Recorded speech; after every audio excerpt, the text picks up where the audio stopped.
When storing data in memory, Python needs to keep track of the value of the data being stored as well as the type of data that's being stored. I'll give you an example here. Let's create a variable here. We're going to call it var1 is equal to the string bird.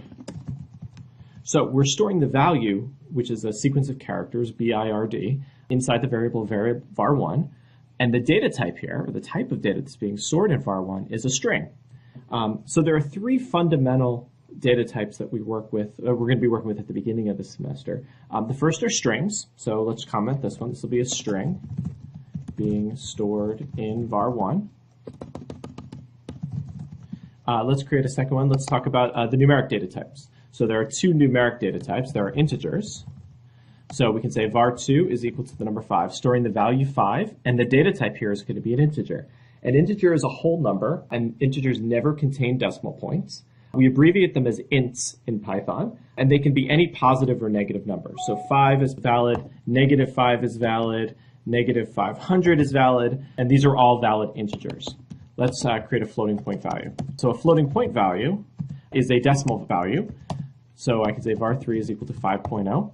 Floating point values, they always contain a decimal point, even if that decimal point is not required. So in this case, 5 and 5.0 are really the same thing, but with a floating point value, we have to include the decimal point for Python to understand that. Floats can be both positive and negative as well. If we want to actually check to see the data type that's being stored in a particular variable, we can use a special function called the type function. So let's give this a try. I'm going to print the type of var1.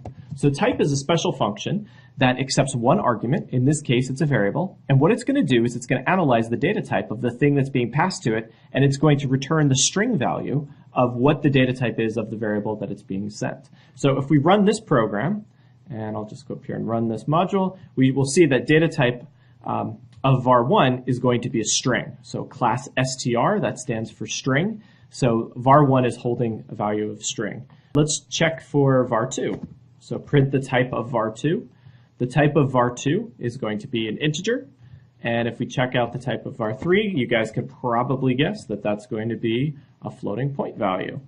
Whoops. And of course, I need to type the correct variable name in order for this thing to work.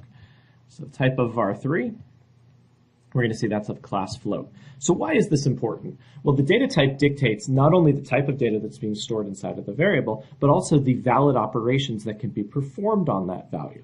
So for example, with an integer or a float, we could do things like add, subtract, multiply, divide. We could perform all of the math operations on those values, and Python will know how to deal with that based on the data type that we're given. We know how to add two numbers together, how to subtract two numbers, a number from another number. With the string, however, the data type there has a different set of operations. We can't necessarily subtract two strings from one another because that really doesn't make much sense. So the data type limits us in terms of what we can actually do on the particular piece of data that we're working with.